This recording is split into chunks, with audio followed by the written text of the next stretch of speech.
Airport থানার নতুন নগরের কাঁঠালতলী এলাকার মূল সড়ক থেকে সংজ্ঞাহীন অবস্থায় উদ্ধার যুবতীর পরিচয় পেল পুলিশ। তার নাম মিনা জমাতিয়া, বাড়ি উত্তর নারায়ণপুর। যুবতীর চিকিৎসা চলছে জিবি হাসপাতালে। তার শরীরে চাপ চাপ রক্তের দাগ রয়েছে।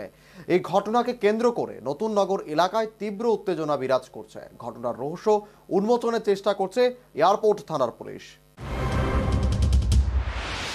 রাজধানীর নতুন নগরের কাঁঠালতলী এলাকার মূল সড়ক থেকে সংজ্ঞাহীন অবস্থায় এক যুবতীকে উদ্ধার করা হয়। যুবতীর নাম মিনা জামাতিয়া, বাড়ি এয়ারপোর্ট থানার উত্তর নারায়ণপুর এলাকায়।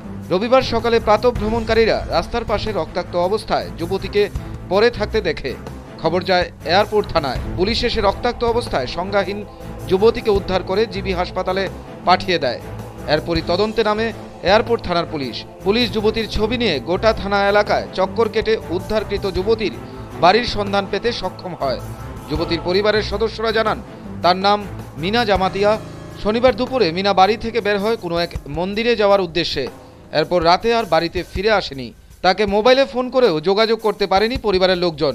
রবিবার সকালে পুলিশ বাড়িতে যাওয়ার পরই পরিবারের সদস্যরা ঘটনা জানতে পারে। তবে মিনা কোথায় গিয়েছিল, রাতে কাদের সঙ্গে ছিল, কারাই বা তাকে রক্তাক্ত করলো, এ বিষয়ে পুলিশ এখনও কিছু জানতে পারেনি। কারণ মিনা এখনও সংজ্ঞাহীন অবস্থায় জীবিতে চিকিৎসাধীন।